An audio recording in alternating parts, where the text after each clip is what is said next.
Muy buenas tardes, muy bienvenidos a todos, a todas, una vez más aquí a esta sala de clases de la Facultad de Derecho de la Universidad de Nicaragua.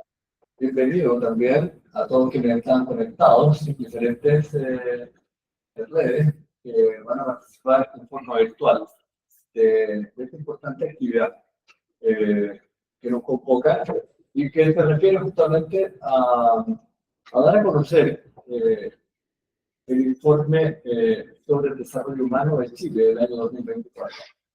Un documento tan relevante, tan importante para los estados. ¿Ah? Digo los estados porque resulta que tiene proyección de ascendencia más allá de los gobiernos. Los gobiernos van pasando, pero los estados le dan permanencia a la república. Entonces, encontrar hoy día, después de 10 años, con un nuevo informe, no es un bestseller, ¿ah?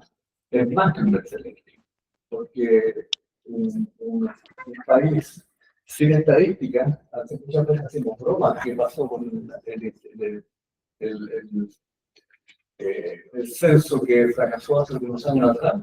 Entonces, los países hoy día en un mundo global donde la información es tan relevante, el hecho de contar con un instrumento con información tan importante como este informe, obviamente que en materia de políticas públicas, en materia de gobernanza, en materia que está relacionada con el desarrollo sostenible, en materia que está relacionada con la visión del futuro, de lo que se busca en el país para el bien común, obviamente que es un instrumento de alto nivel de conocimiento para ustedes. Hoy día teníamos invitado originalmente que asistiera aquí la representante del Perú, del Programa de las Naciones Unidas para el Desarrollo, Georgina Fraga, y bueno, la dinámica, lo que significa la agenda de las autoridades internacionales, quedamos siempre subordinados a esta disponibilidad, pero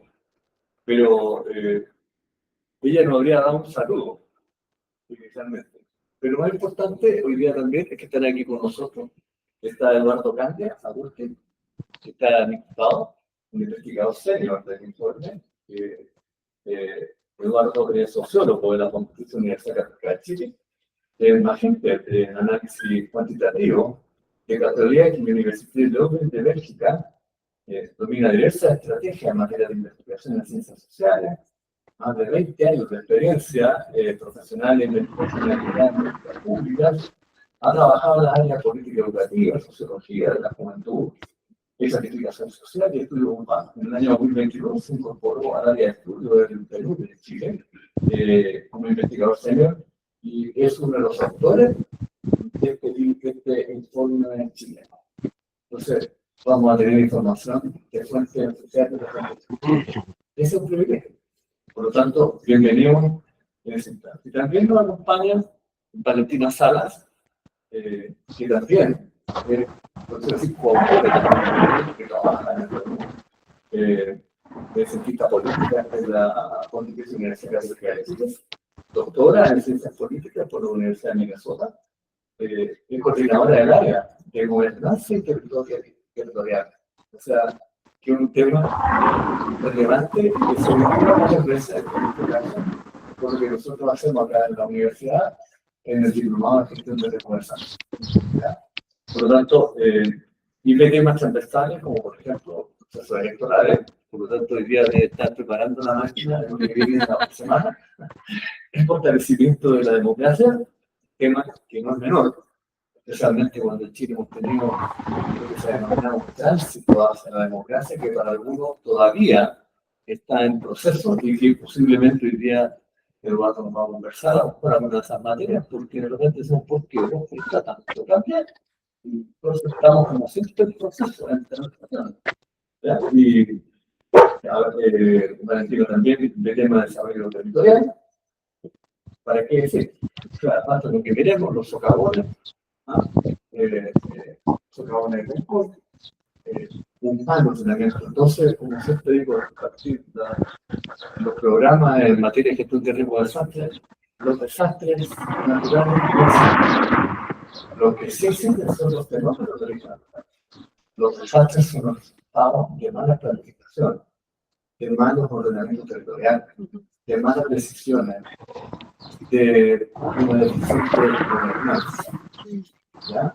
Que justamente la forma como se utiliza y que tiene la responsabilidad de hacer justamente que se cumplan las normas materias.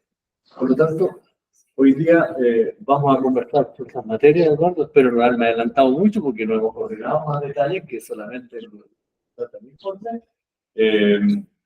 Debo señalar, como sabe, que para algunos de ustedes que son muy jóvenes, especialmente los alumnos, este no es el primer informe, este es el último informe que se hace en Chile. El primero partió en el año 1996. Por lo tanto, tenemos una larga data en estas materias.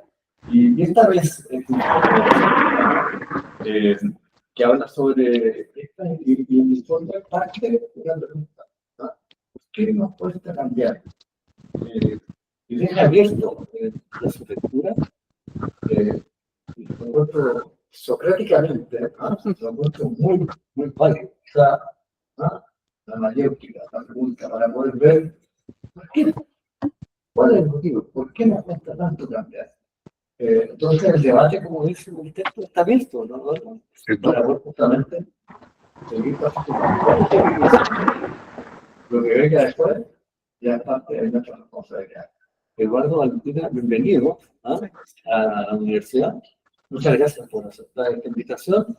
Nos habría gustado tener el auditorio repleto, pero las cosas del estilo es otra cosa, hay mucha actividad. Por lo tanto, lo importante es que los que estén presentes se lleven la mejor información. Bienvenido y te dejo la palabra para los que primero con un saludo. Muy bien. Bueno, profesor Castro, muchas. ¿Ahí se escucha?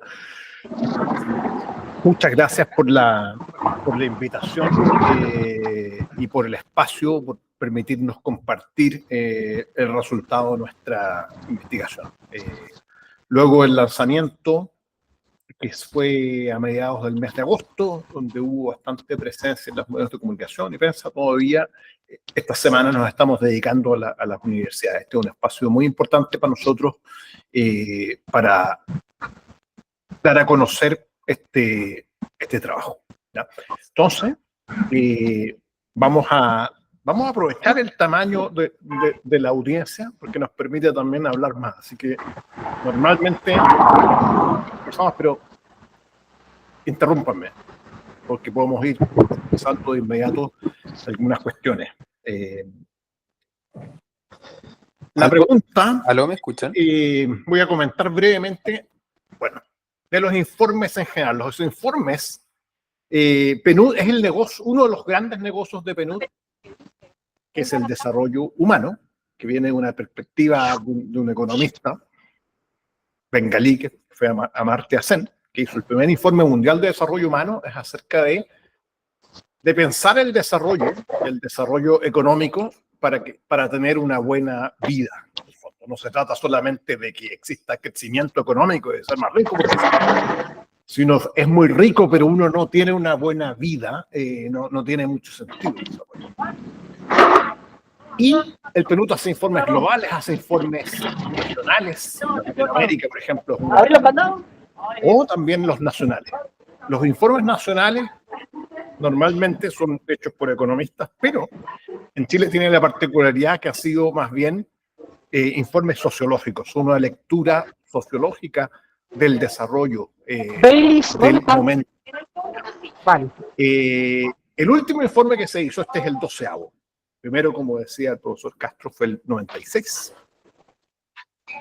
Uno de los más famosos fue el año 98, que es un informe muy interesante porque a fines de los 90 Chile estaba con una tremenda expansión económica. Estaba creciendo a una tasa súper espectacular. Sin embargo, y ese informe dejó perplejo a la discusión sobre el desarrollo, ese informe detecta que había, pese al tremendo logro económico y que se aumenta el Producto Interno y que está saliendo a Chile de la pobreza aceleradamente, encuentra un tremendo malestar en la población, un malestar como latente. Y ese análisis fue muy determinante. Fue como el primer informe en que mira críticamente el sentido. Luego, el último antes de este fue el año 2015, ¿ya? Sale, que es el último informe antes de todos los episodios que vienen hacia fines de la década anterior, ¿ya? En que viene, por ejemplo, el estallido social, que es un evento social de gran magnitud y que derivó en un proceso de discusión de constitución, como salida institucional, la pandemia. Han pasado cuestiones bien grandes. Y este informe fue elaborado en ese momento. La plan de investigación lo estamos haciendo el año 2023, entre los procesos constituyentes. Y de ahí viene la pregunta, pero lo interesante de esto es que esta pregunta es una pregunta de cierta forma tramposa, ¿ya? Y de hecho hay gente que nos ha criticado en las columnas porque si ustedes ven, cuando vean el informe, que les vamos a dejar algunas copias, el informe se llama ¿Por qué nos cuesta cambiar? Pero el primer capítulo habla de todo lo que ha cambiado Chile, ¿ya? Entonces es una primera... Ahora, este es un título deliberadamente impreciso porque justamente llama a pensar. Y efectivamente las sociedades cambian y normalmente cambian por tendencias inmanentes, ¿ya? Es un poco como cambiamos nosotros. Nosotros, desde que nacemos hasta que envejecemos, cambiamos por programación genética. Vamos a ser un tipo de animal distinto en unos años más. No lo controlamos, ¿ya? Entonces, a las sociedades les pasa lo mismo, ¿ya? Tienen procesos de organización y reorganización muchas veces automáticos. Pero, así todo, hay un espacio a la libertad humana. Así como uno no puede evitar envejecer, pero uno sí podría, por ejemplo, tomar ciertas medidas en cómo quiero envejecer. Hay un marco de libertad. Entonces el informe tiene que ver con los cambios, con ciertos cambios que nos cuesta realizar, ¿ya? Y tiene que ver con cambios deseados ampliamente, que incluso que deseamos ampliamente a nivel de la sociedad y que necesitamos y que sin embargo no logramos concretar, ¿ya? Normalmente a nivel de la social, de la opinión pública, los cambios tienen que ver con ofrecer más seguridad en la vida, ¿ya?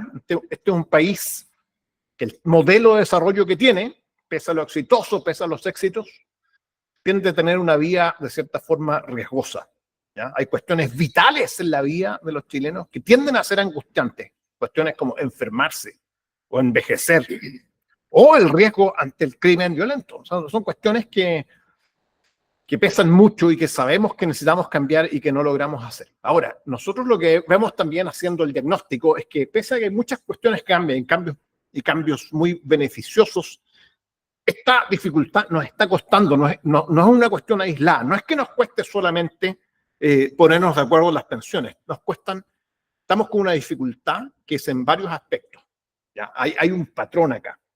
Entonces, y eso es lo interesante de la pregunta.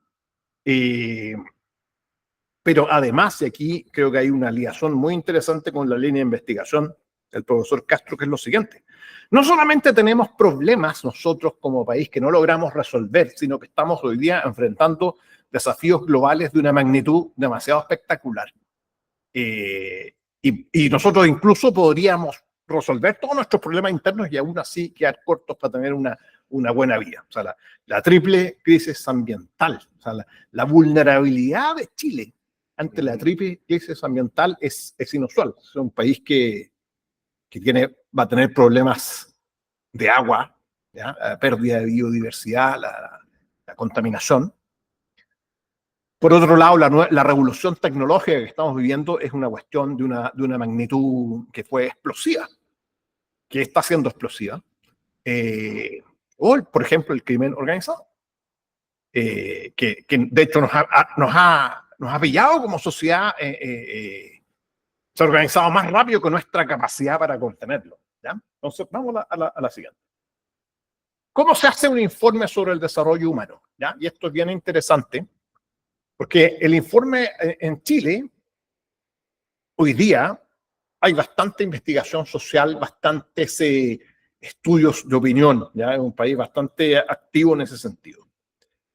Lo que tiene de especial el informe sobre el desarrollo humano en ese escenario es ser un estudio que se hace con una estrategia multimétodo, ¿ya? No solamente una encuesta, sino que se mira la sociedad con distintas metodologías complementarias, ¿ya?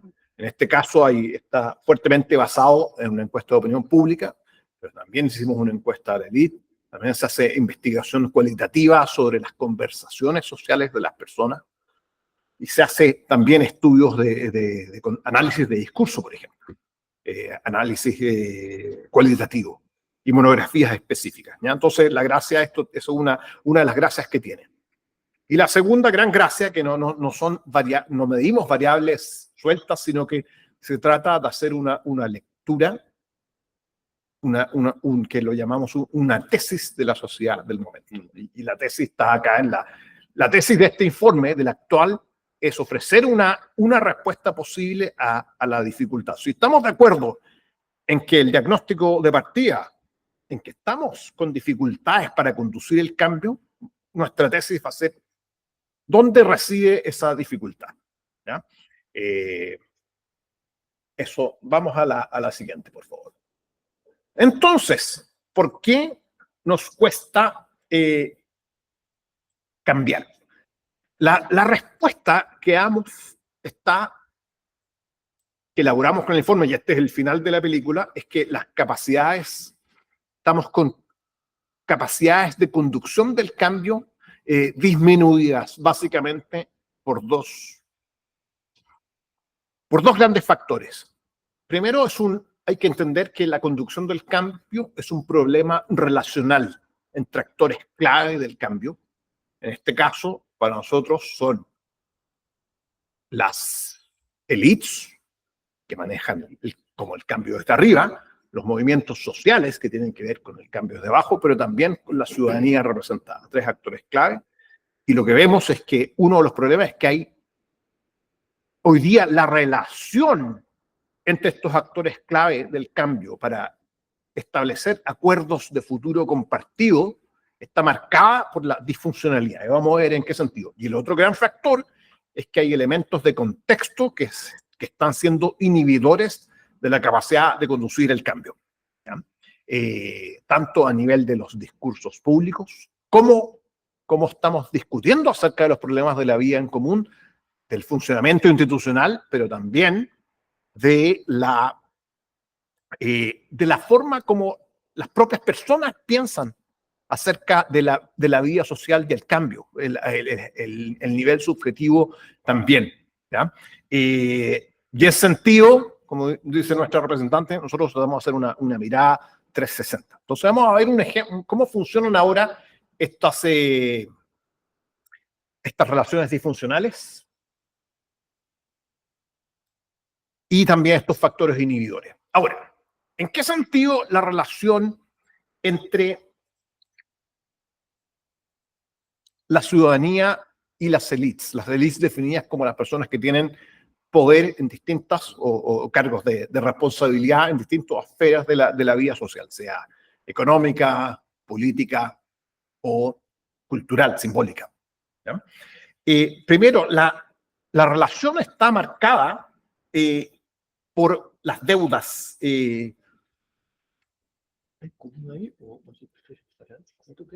Estoy un poco incómodo. ¿Te quieres sentar aquí mejor? ¿No tienes más ángulo acá? Necesito tener un poco más de ángulo. ¿Sí? Si logramos que los micrófonos me sigan acá, incluso más fácil, ¿no? Más fácil aún, ya. ¿No quieres probar acá? No, me pongo. Ya. No podemos perder a Eduardo. Ahí sí. Entonces, no solamente, y si estoy de pie, se me escucha, ¿no? Si estoy de pie, se escucha, ¿sí? Mejor aún. ¿Qué pasa? No solamente hay un malestar, sino que las cosas no cambian porque la ciudadanía ve que hay responsables, ¿ya? Esto es un proceso que nosotros llamamos villanización. Esto ha sido polémico, no es que digamos que la élite son villanos, sino que hay un proceso de construcción en que se representa, se identifica un responsable de los cambios, ¿ya? Y que esta es la élite, sobre todo la élite política y el gran empresariado, ¿ya? Se considera que están practicando deliberadamente el bloqueo de transformaciones sociales deseadas, por un lado, ¿ya? Vamos a la siguiente, por favor. Entonces, esta relación, lo interesante que tiene es que no solamente hay un sentido de deuda, que hay expectativas que no se han cumplido, sino que también estas expectativas tienen un responsable y además se empieza a producir no solamente responsabilidad, sino que el castigo, ¿ya? La ciudadanía, en su relación con las élites, de cierta forma, ha adquirido conductas que tienen características de castigo. Esto podría ayudar a entender, por ejemplo, el estallido social o comportamientos electorales posteriores al estallido social, ¿ya? En que se vota por una alternativa y luego se le quita a través del voto también rápidamente el soporte. Vamos a la siguiente. Pero esta relación, la otra parte de la relación donde el tango se baila a dos, también pensando desde las élites a la ciudadanía, también se ve una crítica, y una crítica recíproca, ¿ya? Normalmente, la crítica desde las élites a la ciudadanía es su falta de interés por lo común, ¿ya? Entonces, es un punto interesante y que apunta a nuestra tesis, ¿no? El problema de la dificultad de la conducción del cambio no es un problema solamente de las élites, también puede tener que ver algo con cómo funcionamos todos respecto al cambio, ¿ya? Vamos a la siguiente. Pero también entre las élites, y vamos a ver algunos detalles de esto más adelante, hay problemas de relación entre las élites y hay diferencias que no se están reconciliando adecuadamente. Particularmente hay diferencias entre la élite económica y el resto de las élites. La élite económica tiende a tener una peor evaluación de los cambios o el devenir reciente del país y también tiene una discrepancia con el resto de las élites, por ejemplo, en los deseos de cambio, ¿ya? En el caso de las élites, normalmente el deseo, el sueño para el país es un país con más derechos sociales, pero en el caso de la élite económica, el sueño pasa más bien por más crecimiento económico. No es inusual, no es algo exótico, pero el problema va a estar más bien en cómo se concilian estas diferencias. Vamos al siguiente. Pero tenemos otra fuente de problemas. Esto también uno lo puede escuchar en los análisis que son muy comunes esta semana a propósito del aniversario del estallido social. Quiebre entre los movimientos sociales y la ciudadanía. También son un problema. Nuestro periodo de estudio, y particularmente analizando el proceso constituyente, vemos que si bien los movimientos sociales que han sido súper importantes en poner temas en la agenda de discusión, en promover demandas que tal vez no estaban suficientemente reconocidas, al momento de interactuar con la política formal, han desplegado también lógicas que obstaculizan la negociación, agregación de demandas y la construcción de alianzas y acuerdos, ¿ya? Ejemplos de estas lógicas son la fragmentación, maximalismo, identitarismo o antipartidismo, ¿ya? Y hay una cita que habla de una dirigente feminista a propósito de lo que se observaba en la convención constituyente, ¿ya? En el primer proceso constituyente, donde hay representantes de distintos movimientos que persiguen agendas súper específicas, ¿ya? Vamos a la siguiente. Pero hay otra fuente de problemas, otras lógicas inhibidoras. No solamente hay relaciones, muchas veces hay distintos nombres para llamar esto. Hay gente que lo llama relaciones rotas, ¿ya? Nosotros lo llamamos relaciones disfuncionales. Pero hay otros problemas que nos están inhibiendo. Por un lado, a nivel subjetivo, las personas han desarrollado, y esto de repente es propio del modelo de desarrollo que tenemos en Chile, un excesivo individualismo, pero lo que tiene acá es una exageración de las capacidades individuales para llevar proyectos de vida, ¿ya? En desmedro de los soportes necesarios que son de los soportes sociales que son necesarios, ¿ya? Por supuesto, nosotros no estamos diciendo que el confiar en las propias capacidades sea malo, pero confiar en las propias capacidades y no reconocer que hay soportes sociales que son necesarios es problemático, ¿ya? Las citas que están ahí, que vienen de uno de los focus group que hicimos, muestran muy dramáticamente cómo una mujer ve el colectivo no solamente ausencia de soporte, sino que una amenaza a los propios proyectos y que piensa que independiente de lo que pase con el país o con el mundo, yo igual voy a lograr lo que quiero, ¿ya? Eso esconde una representación imprecisa de los soportes sociales que son necesarios para la vida. No, ¿cierto? Se ha desarrollado también a través del tiempo una caída en el sentido de agencia colectiva, ¿ya? Respecto a hace 20 años atrás, la sensación de que uno puede hacer poco o muy poco para cambiar la situación del país ha aumentado, ¿ya? Pero también la sensación de que uno tiene muy poca injerencia, los representantes políticos también es muy alta, por lo tanto hay una doble impotencia respecto de la agencia. Vamos a ver. Otro aspecto que es muy común y una tendencia muy global que nos afecta es una caída en lo que los sociólogos llamamos capital social, ¿ya? Estamos en nuestra medición, y esto aparece en otras encuestas también, en un mínimo histórico de confianza interpersonal y de participación asociativa, ¿ya? Esto es problemático en varios sentidos. Es problemático, por ejemplo, para el crecimiento económico, es problemático para el funcionamiento de las instituciones y, por supuesto, para organizarse a propósito de objetivos en común.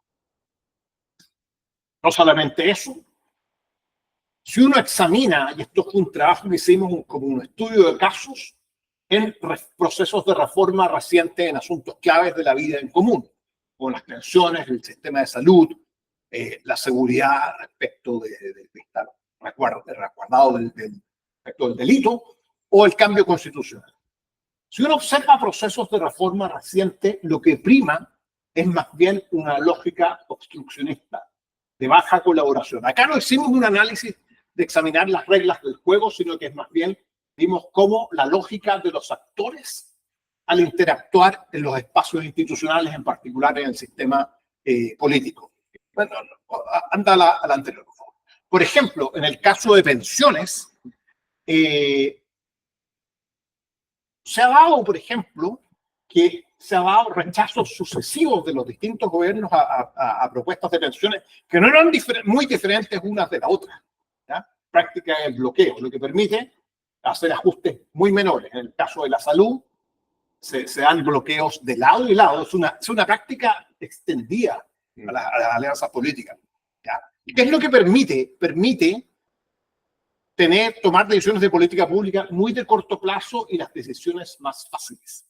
Y los problemas más estructurales, las causas, quedan postergadas, ¿ya?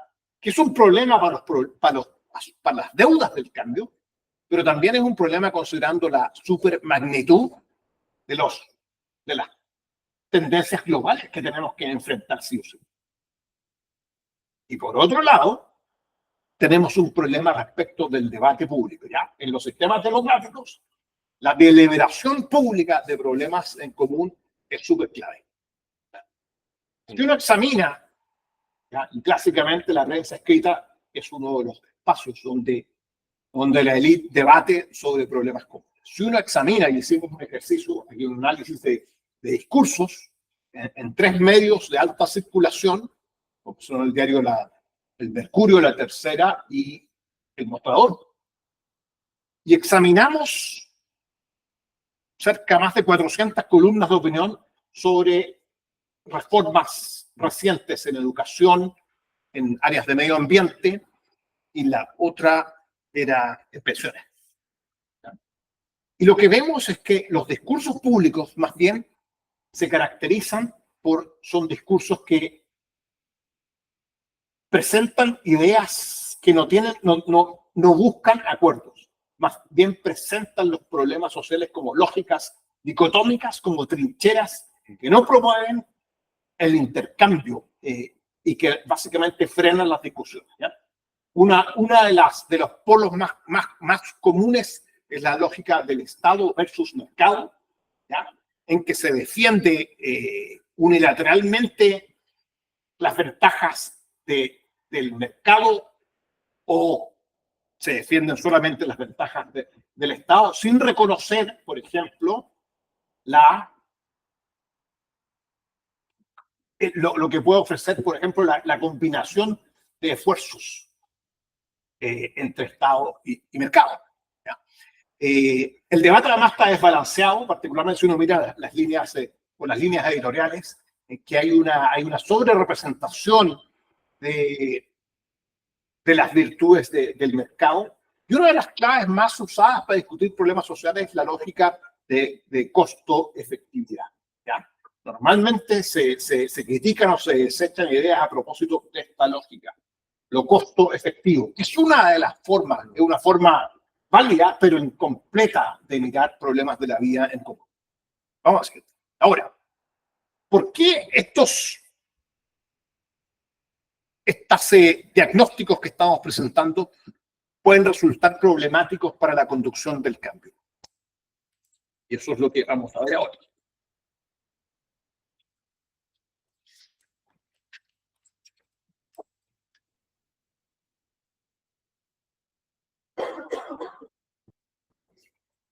Vamos a la siguiente. Ya, por un lado, a nivel subjetivo, ¿ya? Nuestra dificultad para conducir cambios dados por relaciones disfuncionales y por lógicas inhibidoras tiene un efecto en la forma como las personas se relacionan con lo social, ¿ya? El presente se convierte en un espacio siempre para recordar las deudas del pasado, ¿ya? Es un espacio donde normalmente se recuerdan las promesas incumplidas y genera una tremenda dificultad para reconocer avances o identificar impactos positivos, ¿ya? Es bien interesante hacer investigación sobre la situación social en Chile. Chile es un país a nivel global que tiene un desarrollo humano muy alto y ha tenido una reducción de la pobreza en los últimos 30 años bien notoria a nivel mundial, ¿ya? E incluso a nivel de protección social, pese a todos los problemas que hay en pensiones y en salud, por ejemplo, o en seguridad, es un país seguro y que tiene logros sanitarios tan notables que le han permitido, por ejemplo, tener una esperanza de vida la más alta de la región. Es una esperanza de vida, por eso tiene un nivel de desarrollo humano tan alta. Es comparable a países industrializados ricos de la OECD, ¿ya? Eso significa que sistemáticamente la probabilidad de morir cuando uno nace y de crecer y envejecer, algo tiene que funcionar, ¿ya? Sin embargo, la sensación es que las cosas no cambian y hay mucha dificultad para reconocer. Este gráfico que mostraba ahí mostraba la sensación de mejora por ámbito, ¿ya? Normalmente la minoría encuentra mejoras. Fíjense, 17% pensiones dignas. Esto se hizo cuando estaba recién implementado, por ejemplo, la pensión garantizada universal, que es un cambio bien notorio. Pese a la dificultad de tener pensiones para que alcancen para vivir, cuando uno deja de trabajar, la PGU hace un cambio cualitativo enorme. También hay mayor pesimismo, ¿ya? Y esto comparado con una década atrás, la sensación de que el país va a empeorar se ha triplicado, ¿ya? El futuro para nosotros, a diferencia de una década atrás, se ha convertido en algo mucho más angustioso, ¿ya? Particularmente cuando hay una baja sensación de alergencia y cuando hay peor evaluación de los liderazgos políticos. Ahí incluso siento que eso hace más probable tener una sensación de un peor futuro, ¿ya? Entonces por eso la crisis de representación también es una crisis de confianza en el futuro.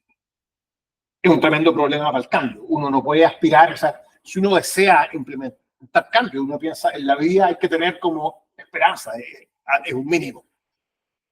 Tenemos un cambio también en el patrón de emociones, ¿ya? A diferencia de una década atrás, donde primaban emociones negativas, sigue siendo el caso, pero hay emociones que han disminuido como la esperanza, o bueno, emociones que han aumentado notablemente como el miedo, ¿ya? Entonces, emociones ante la situación actual, ¿ya? Se observa un cambio, un tránsito en emociones con potencial movilizador previo al estallido a emociones de carácter más implosivo, ¿ya? Ahora, a propósito, nosotros detectamos algo bien interesante a propósito de los 5 años del estallido social, en que las demandas, en todo caso, preguntamos, independientemente de las demandas que tuviera el estallido social, si las mantenía, normalmente ese es el caso. Vamos a la siguiente. También vemos otras cuestiones interesantes a nivel subjetivo. Por ejemplo, la disposición a asumir costos, que lo que observamos a nivel subjetivo es que no tienen una gran correspondencia con lo que estoy dispuesto a hacer, ¿ya? Nosotros esperaríamos, y tratamos de... Esto fue una gran discusión que tuvimos cuando estábamos armando esta investigación, cómo medir preferencias de cambio, y pensábamos que había que medir preferencias de cambio que no fueran gratis, no hacer una lista, una carta al viejito pascuero, sino que, bueno, poniendo a los entrevistados en la situación de que los cambios tienen implicancias, tengo que estar dispuesto incluso a nivel subjetivo a hacer. Por ejemplo, si yo tengo una de mis preferencias de cambio es que existan pensiones más dignas, por ejemplo, estoy dispuesto a aportar con la cotización a un fondo común para que mejore a las personas más vulnerables. En ese caso, la disposición a asumir ese costo no es más alto o es casi igual entre las personas que tienen la preferencia de aportaciones dignas. Fíjense en la línea abajo, cuando mi preferencia tiene que ver con quiero que cambie la desigualdad de ingresos, ¿ya? Estoy dispuesto a asumir un mecanismo súper arquetípico en todos los países que tienen procesos o mecanismos de distribución, de redistributivos poderosos, tienen una alta carga tributaria. Y me doy cuenta que en realidad la disposición a asumir ese costo no es más alta cuando quiero desigualdad, quiero un país menos desigual. Vamos a la siguiente. Esta dinámica dicotómica de los discursos, ¿ya? Tiene problemas para representar las posiciones de las personas, ¿ya? Al examinar los deseos de cambio, nosotros vemos que las personas tienen una forma mucho más mixta de mirar, ¿ya? Hicimos un trabajo de mirar cuál es la posición de las personas ante dilemas súper claves, súper básicos que toda sociedad, toda comunidad debe resolver. Por ejemplo, qué hacer, cómo tratar el tema de la inmigración, si promuevo el desarrollo económico del medio ambiente, la igualdad entre hombres y mujeres, cómo abordo las diferencias de ingresos, el crecimiento, cómo controlo la delincuencia. Cualquier sociedad tiene que hacerlo. Y lo que propusimos fue opciones dicotómicas propias de las agendas progresistas o conservadoras. Y tratamos de ver, bueno, ¿dónde se posicionan las personas? O más interesante, ¿dónde no se posicionan las personas? ¿Ya? Si se fijan, se dan dos consensos súper claros entre las personas. El más fuerte, igualdad entre mujeres y hombres, ¿ya? La gran mayoría de la población, y esto es incluso aunque sean personas mayores o jóvenes o conservadoras o progresistas, prefieren que hombres y mujeres participen por igual del trabajo productivo y reproductivo. Pero también hay un consenso importante respecto del control de la delincuencia, ¿ya? La mayor parte, o sea, son 3 de 4 personas prefieren aplicar castigos severos a quienes hayan cometido delitos, ¿ya? Ahora, los tipos puros de respuesta son súper escasos, ¿ya? Alguien que solo toma opciones conservadoras, son muy pocas. Alguien que solamente toma opciones como, si no puede ser, más pro igualdad, más inclusivas, también son muy pocas, ¿ya? Las personas quieren crecimiento económico y quieren inclusión, ¿ya? Quieren oportunidades para prosperar, quieren seguridad, pero también quieren igualdad de género. Sin embargo, el discurso en esta naturaleza, forma dicotómica en que estamos discutiendo los problemas de la vida en común, no permiten representar esa mixtura de preferencias. Vamos al siguiente. Aquí hay otro ejemplo de esa mixtura de preferencias. Estos vienen de la encuesta y son las primeras menciones respecto de sueños para el futuro del país o qué le gustaría que cambie en Chile. El futuro, el sueño más común, sueño con un país seguro y ordenado, pero también con más derechos sociales. Segunda alternativa. ¿Qué más le gustaría que cambie en Chile? La seguridad en los barrios. Primera opción. Segunda opción, segunda mención, la desigualdad de ingresos. ¿Ya? O sea, mientras que los discursos están ofreciendo o lo uno o lo otro. Vamos a la siguiente. Por supuesto, la forma como están funcionando nuestras instituciones reducen su eficacia, pervierten el sentido mismo de las instituciones. ¿Ya?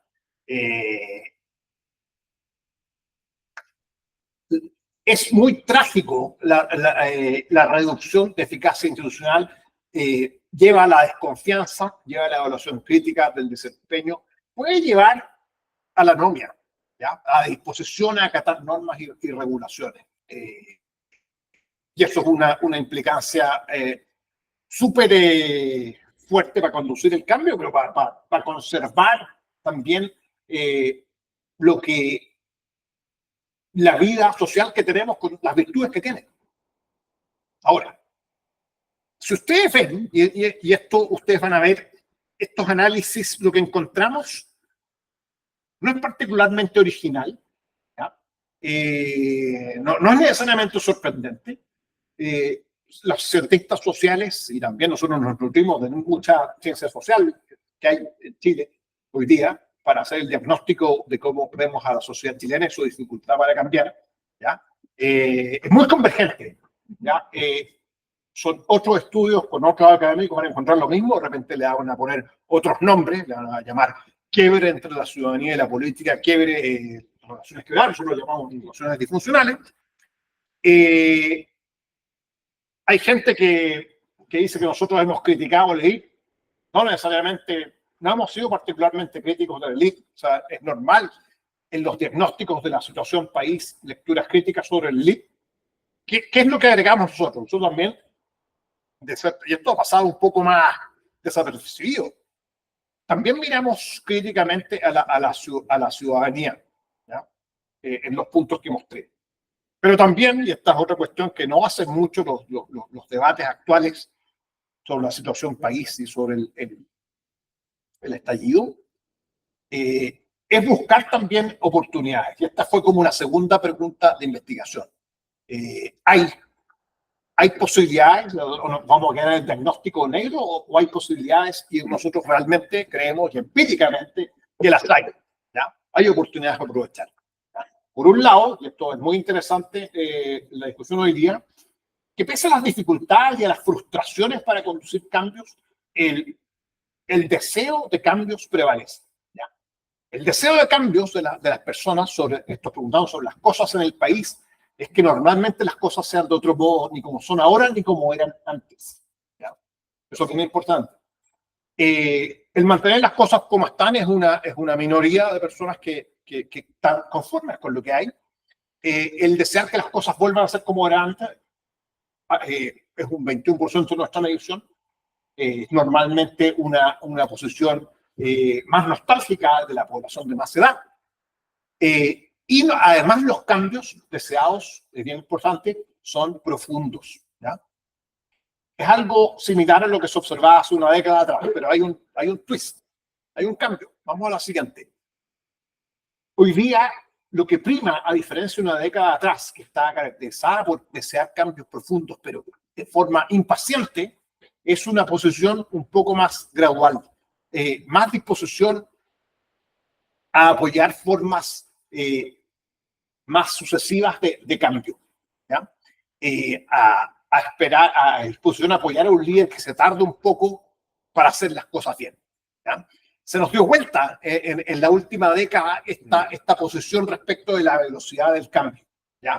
Antes primaba 2/3 de la población cambios rápidos, hoy día 2/3 de la población es cambios graduales, profundos pero graduales. Y además, la misma proporción, 2/3 de la población reconoce que hacer cambios en distintos aspectos de la vida social es algo difícil, ¿ya? Esto es importante. Hoy día en las democracias occidentales estamos viviendo una etapa de populismos, de gobiernos autoritarios que ofrecen soluciones rápidas y fáciles a problemas complejos. Entonces, esta comprensión en las personas en Chile de la dificultad de las cosas previene contra estas agendas radicales, ¿ya? Vamos a lo siguiente. Típicamente, las personas se posicionan sobre los cambios. Hicimos un análisis de clases latentes con las preferencias de cambio, velocidad del cambio, profundidad del cambio, expectativas de cambio, y encontramos a estos 4 grupos. Me voy a referirme solamente a los más grandes, a los gradualistas, que es el grupo más común, que desea cambios profundos, pero graduales, y a un grupo que es interesante, que casi 1/3 de la población, que es el grupo de impacientes, que también desea cambios profundos, pero rápido, ¿ya? Es algo, en nuestra investigación estamos profundizando sobre esto. El grupo impaciente, tal vez ambos grupos son más o menos misma edad media, 30, 50 años, están concentrados. Ambos grupos son más bien nivel socioeconómico medio, ¿ya? Pero interesante, diferencias que tiene. El impaciente es un grupo que tiene mayor carga de responsabilidad, ¿ya? Tienden a vivir más en pareja, a tener hijos que viven con ellos, o tener una persona que depende económicamente de ellos, ¿ya? Tienden a tener también un poquito más de concentración en la región metropolitana versus en el resto del país, ¿ya? Algo nos dice eso de cómo, por un lado, la vida en la metrópolis tiene una serie de tiene oportunidades, pero constreñimientos. Pero también, yo creo que lo más interesante es la carga de responsabilidad.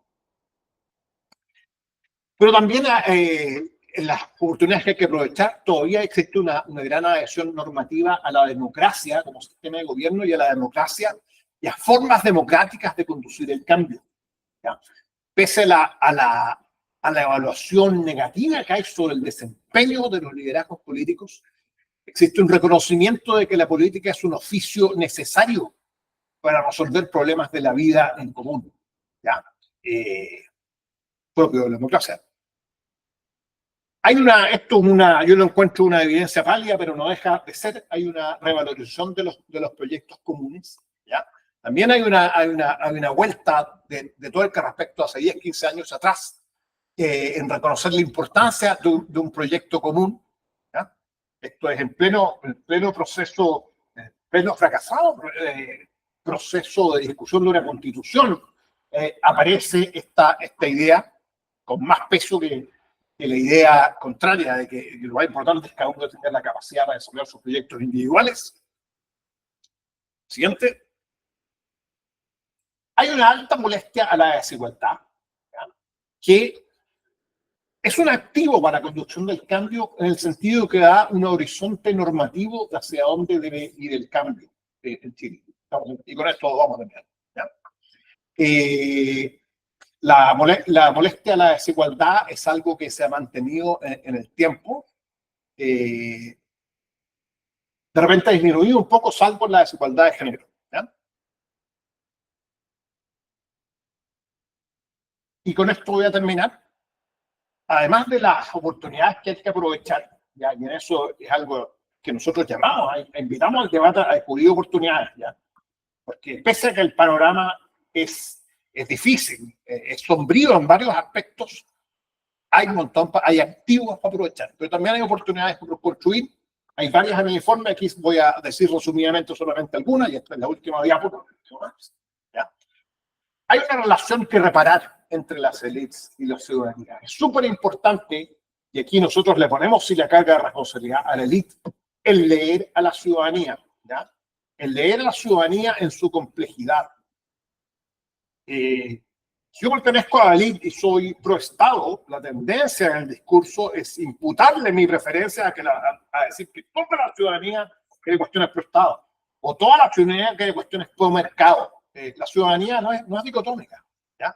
Y esa lectura es necesaria por parte de la élite. Hay que reconstruir la confianza en las instituciones, ¿ya? Y aquí el punto que hacemos acá es súper importante. Es evidente que Chile necesita una reforma del sistema político, pero no solamente, ¿ya?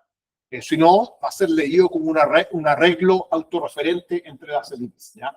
También las instituciones deben mostrar capacidad y mostrar resultados, ¿ya? Bien interesante este grupo que identificamos los impacientes y en entenderlo. ¿En qué sentido? Resultados particularmente en el área de la seguridad social. Hay que aprender, por otro lado, a establecer acuerdos más pragmáticos entre las élites. Aquí nosotros promovemos el concepto de abandonar la idea de consenso, aceptar que hay cuestiones en que nunca vamos a converger en ciertas ideas, pero sí, eso no puede limitar que funcionen las instituciones. O sea, hay que establecer acuerdos pragmáticos sin tener consenso, poder avanzar. Necesitamos tener un mejor debate público, ¿ya? De que es bien importante el rol de los medios de comunicación en que promueven. También como democracia necesitamos empezar a ver cómo convivimos en la vida democrática con las redes sociales, por ejemplo, que es una de las formas más comunes para informarse sobre los asuntos de la vida en común. Y, por supuesto, fortalecer todavía la cultura política de la ciudadanía. Ya aquí no se trata de decirle a la élite que haga ciertas cosas, también a nivel ciudadano. Cada uno de nosotros necesitamos ser ciudadanos, fortalecer nuestra cultura democrática, ¿ya? Uno como ciudadano tiene mucha responsabilidad, no da lo mismo como uno utiliza su voto o la disposición a asumir costos, ¿ya? A veces uno ve formas muy naif de entender los cambios. No se trata de participar en una protesta y las cosas van a cambiar automáticamente porque uno está indignado. O sea, se requiere mucho más. Y por supuesto que a nivel de ciudadanía necesitamos todavía desarrollar muchas capacidades. Así que eso es, en resumido, a gran velocidad. Gracias. Hola. Oye, muchas gracias, Eduardo. Se nos pasa, pero sigue volando. O sea, así que tu pasión, obviamente, quedó reflejada por los trabajos en nuestra profesión. Te quiero hacer un pase a Valentina, porque obviamente, claro, el informe es la radiografía, ¿ah? Es como cuando uno va al doctor y le entrega el diagnóstico, así que cuando entrega la receta. Entonces, como que este informe ha sido tan cuestionado, no tan cuestionado, pero ha generado la atención que se requería que hicieron, porque estaban haciendo una pregunta, o sea, no dan cuenta de la respuesta. Valentina, el foco, el objeto, sujeto en materia de gestión de riesgo de salud, ¿ya? Es la persona humana, y dentro de ello, este derecho humano inmanente que se llama dignidad humana. O sea, no podemos nosotros, en el contexto de lo que enseñamos en nuestro programa, es social, en esta relación disfuncional, no podemos pensar que lo que estamos escuchando hoy día de parte de quienes hicieron el informe no tenga relación con el bien común, con el concepto de seguridad de las personas.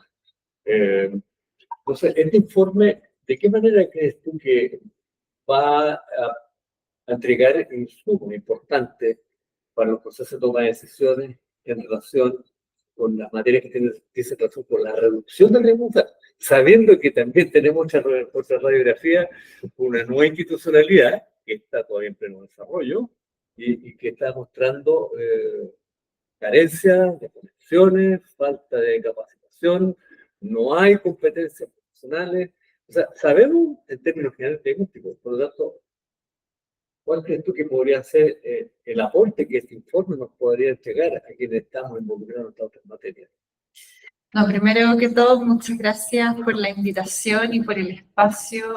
Para nosotros, desde el Programa de las Naciones Unidas para el Desarrollo, es muy importante estar en espacios como este, como decía Eduardo al principio, la academia, la universidad, estar con profesores, pero también con estudiantes, es clave, ¿no? Porque es el objetivo del informe poder generar debate y quizás partiendo por el principio de tu pregunta, y Eduardo también lo mencionaba, el informe ha generado debate, y eso es muy positivo. Ese es el objetivo del informe, el objetivo del PNUD, al realizar este tipo de informes de desarrollo humano, que es el informe insignia del PNUD, pero también en otros tipos de informes, es exactamente eso, poner a disposición de la ciudadanía, de los tomadores de decisión, de la academia, información y diagnóstico de la más alta calidad científica, ¿no? De las ciencias sociales, para poder tomar decisiones de política pública informada. Y no solo decisiones, sino que también generar debates ciudadanos. O sea,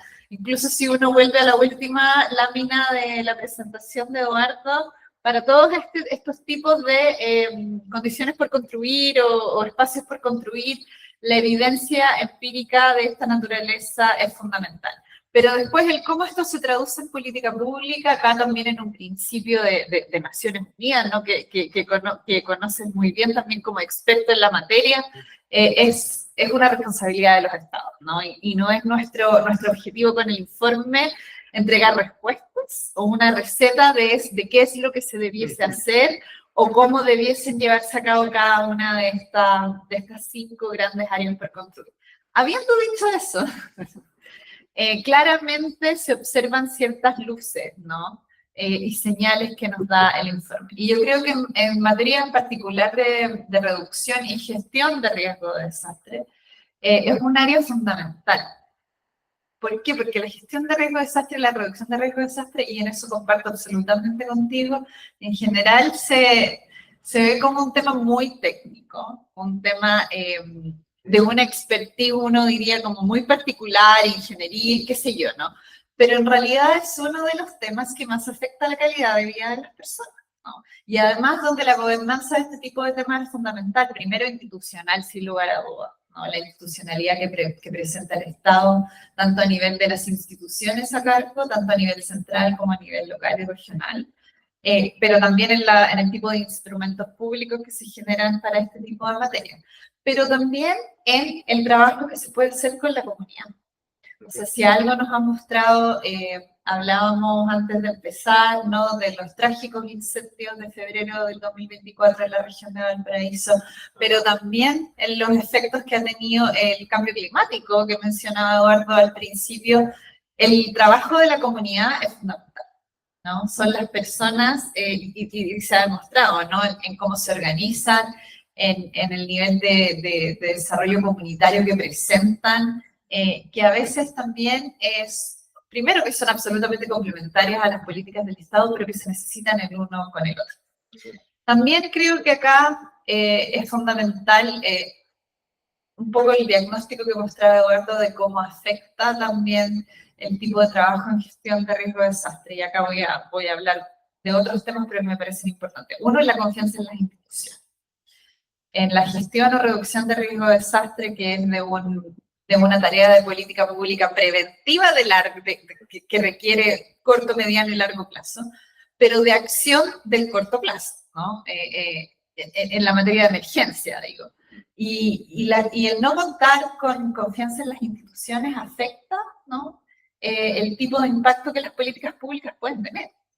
Lo mismo sucede con otros fenómenos como la polarización o la desinformación, que afectan también el tipo de información que tiene la ciudadanía para poder responder de mejor manera, cómo actuar, cómo ser resiliente también al cambio climático, etcétera, ¿no? Entonces, todos estos temas que hablan de un panorama general se pueden ver manifestados de manera muy particular en las distintas etapas preventivas, reactivas y del momento mismo, de cuando se habla de desastres, que me parece fundamental en un país que, como conoces de mejor manera, porque experto en el tema, que es un tema fundamental que debemos poner al centro de la política pública, no como un tema particular, sino que como un enfoque transversal en el cómo se diseñan los distintos instrumentos. Y además, porque uno de los temas que también hay un montón, podemos conversarlo un poco más, pero además otra área importante que mencionaba Eduardo, que tiene que ver con la gobernanza efectiva, ¿no? Parte de poder reconstruir la confianza tiene que ver también con la entrega de las instituciones, ¿no? Instituciones que sean efectivas en poder mejorar la calidad de vida de las personas. Y eso no solo se hace en materia por supuesto, fundamental en la materia de entrega de servicios sociales, por ejemplo, en las materias de seguridad, pero en las materias de gestión de riesgo de desastres es aún más importante. cómo el Estado en su conjunto, en materia de coordinación interinstitucional, del uso de las distintas instituciones del Estado, tanto administrativas como no administrativas, ¿no? Son fundamentales de que puedan entregar una efectividad de la mejor manera posible que dé respuesta a las distintas consecuencias que tiene los desastres en nuestro país. Muchas gracias, Valentina. Bueno, yo tomé nota así como un verdadero alumno, estoy tomando nota porque obviamente sobre los académicos, yo he leído el informe, he leído la síntesis, he leído los comentarios efectivamente de diferentes columnistas, como decían ustedes, porque aquí es así, es parte de nuestra idiosincrasia, hoy día todos somos entrenadores de fútbol, todos queremos dar la solución de cómo la selección llega al mundial, eso está claro, y ese asunto no es tan fácil. Yo creo que esto, espero en estos comentarios finales que quiero hacer, en función del tiempo, yo estoy pensando que este informe, en lo que nos respecta, lo considero como una caja de herramientas. Yo estoy viendo aquí mucha información que, en primer lugar, convengamos que Chile no es un país de catástrofes, es un país altamente vulnerable, como lo dijimos al comienzo. Y si bien es cierto, el informe está cruzado transversalmente, ¿no es cierto?, por el COVID, por la pandemia, ¿no es cierto?, el impacto, primero que fue global, como lo demás, pero también por lo que significó el estallido social. O sea, tenemos, pero no una, tenemos muchas lecciones, experiencias y lecciones por aprender, como digo yo, porque muchas veces se habla de lecciones aprendidas, pero tenemos que ver con todo en que en próximos momentos efectivamente la lección la aprendimos o no, eso es el gran problema. Entonces, claro, hoy día estamos viendo ese tipo de situaciones, pero tenemos cosas que nos están pasando aquí hoy día. O sea, el hecho de haber tenido, estar hoy día en el ranking mundial, de ser un país que en dos oportunidades hemos, entre comillas, ¿no?, en esta sociedad, en esta desconexión del élite, del poder, con la comunidad, en esta concepción, como se llama tú, disfuncional, o sea, qué más ejemplo que ha tenido el resultado de dos procesos constitucionales. O sea, lo que decías tú, o sea, podemos ser, somos como bipolares, así parece, o sea, estamos de repente en ambos lados.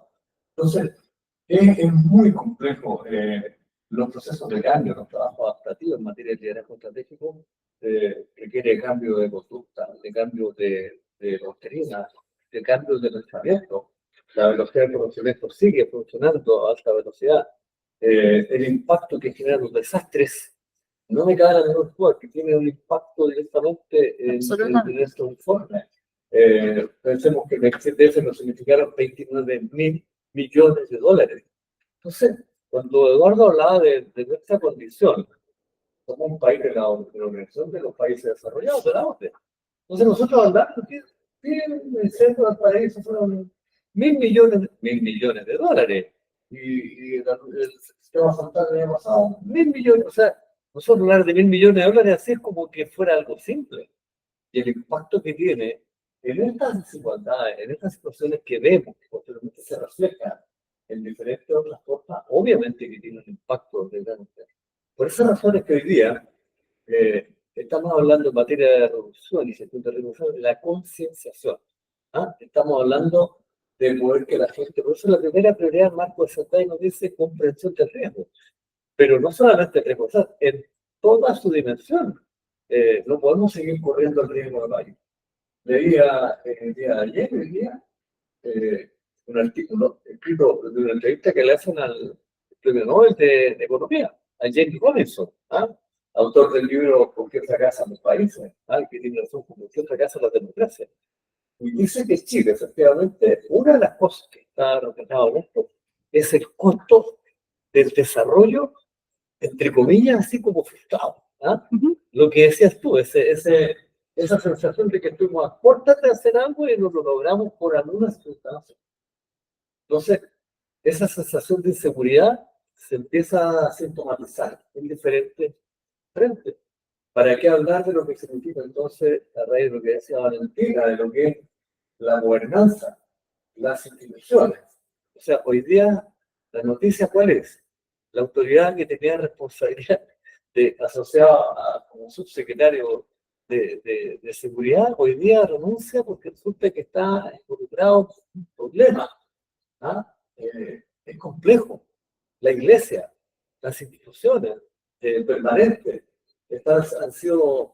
se han revestido por la situación. Entonces, obviamente que ese nivel de desconfianza, al que te refería, los partidos políticos, los estudiosos hoy día señalan que los principales responsables de que se produzca esta disfuncionalidad está en esa pérdida de confianza que empieza a hacer prevalecer, como decía Eduardo, este individualismo. O sea, que al final me tengo que arreglar yo solo nomás. Aquí no tengo tanta alternativa.